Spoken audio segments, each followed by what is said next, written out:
everybody. I'm Terry Grimwood, and we're back here at the Power Plant Gym in Lemoyne, Pennsylvania. We want to show you a little bit about the squat today.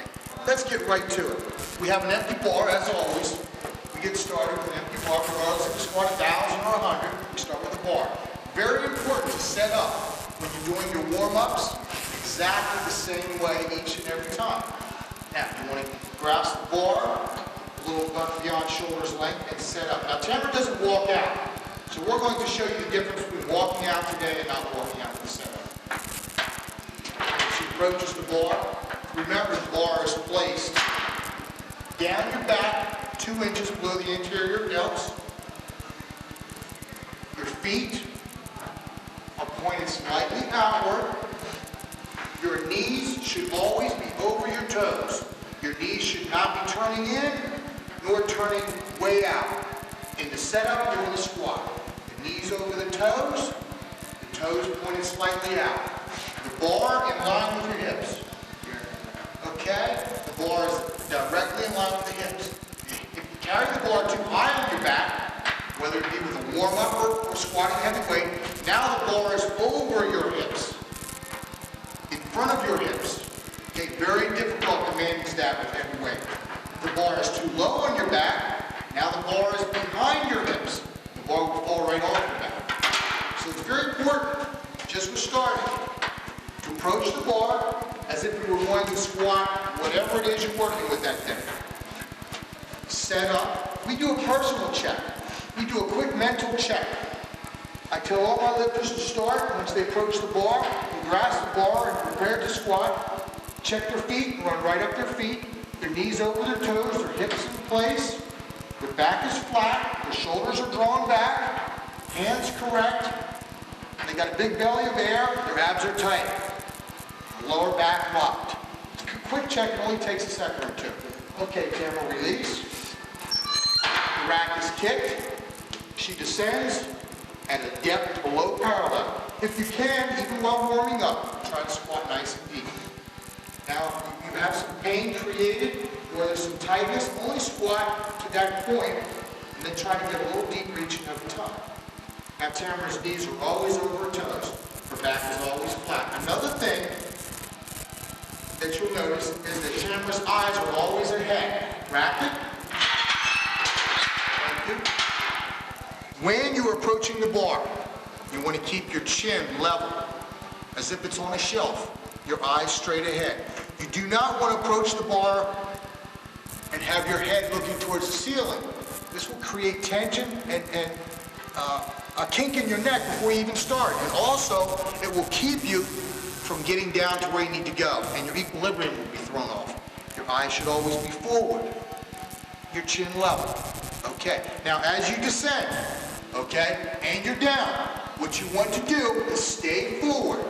And at the very bottom, as you come up, your eyes and your chin should come up with it. And as you go down, your eyes are flat, normal, right looking forward. And as you come up, just raise your chin up. And as you raise your chin up, this will keep your entire body in line. Your shoulders will be pulled back, your hips will be thrusted forward, your arms and chest will be high, belly tight, back flat, merely from keeping your chin level and bringing it up.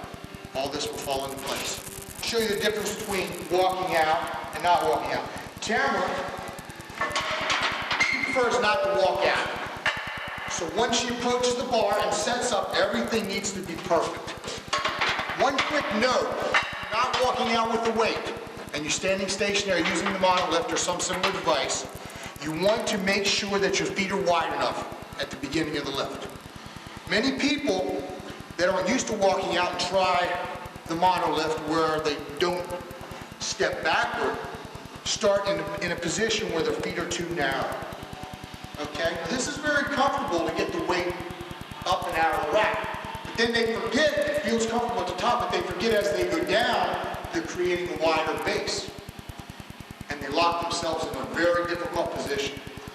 So you lifters that are using the Monolift, practicing, once you take that weight off, you may want to just inch out with your feet.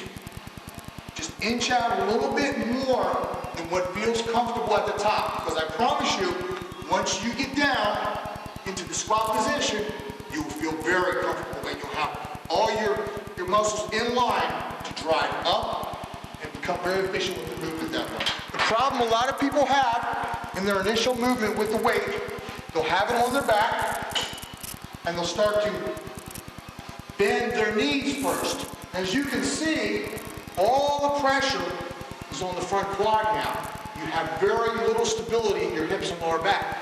The first movement of the squat, what you want to do is you want to force that butt and those hips backwards. That should be your first movement. Force the butt and hips backwards.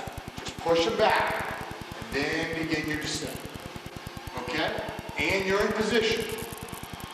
Chin level. On the way up, look up. First movement, butt and hips go backwards. We have 405 on the bar. Todd's going to do a set of 5, quick with training. No equipment, of course. Todd approach the bar as if you're going to squat it, whether it be in a competition or warming up in the gym. The approach is the same every time. Grabs the bar. It's a big man. Todd weighs near 400 pounds. On the outside, bar on the chest properly. Toes pointed out a little bit. Okay. Release. Now he takes one small step. That's all you need. Backwards. Back is locked. Eyes are forward. Descend. Good. What you see, his knees are always over his toes. Nice, slow reps. Just feeling it out. 2 more. Chin level. Powering up. He doesn't put anything short. And last one. Fine. Walk in. You're there. It's very important. Cannot stress it enough. You lifters that are walking out, 1 step is sufficient. You want to be as close to your safety equipment as possible. I see lifters release the weight, they walk out, they're not sure, they walk. I think sometimes they'll walk off the back of the platform. The way back here, it's very unsafe. It's an unsafe practice whether you're in the gym or for the spotters in a competition. So remember, save your energy.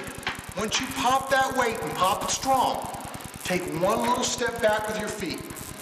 Check your body position. Start with your feet. Are my toes out? Are they in position? Is my hip and lower back locked? My hips and lower back are locked. My knees should be pointed over my toes. My lower back's locked. I move up my back. My chest is high. My shoulders are pulled back. My hands in place. My chin's level. All this should take a matter of a second. Quickly check your position and you're ready to squat. A little assistance exercise we do close to the competition or at the end of our heavy days are called walkouts. A lot of people do them. A lot of people do them incorrectly. Very simple. All you do is load the bar to a weight above and beyond what your work sets are for the day. We have 585 just for practical purposes here. Todd's going to get under the bar. Okay, Todd, I'll approach the bar. It's very important. Now, don't release it there, Todd. He approaches the bar the same way, regardless if it's an assistance exercise, a work set, or a warm-up.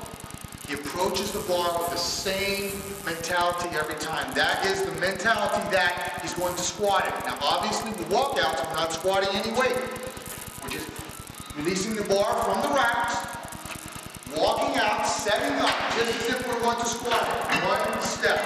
He's set up. Once he's set up and his chin's level, a spotter will begin to count. 0, 1, 0, 2, 0, 3, 4, and 5. Now he walks back in and places the weight. Very simple. Don't bend your knees.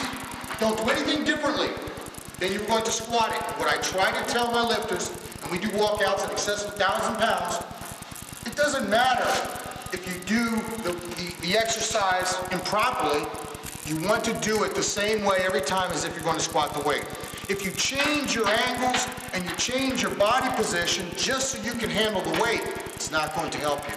You want to feel confident and comfortable with the weight on your back. Muscle does have a memory. And if you put that weight on your back and you feel confident and comfortable with it in a position that you're ready to squat, you'll be years ahead when it comes to the meet. Super heavyweight Julie Slam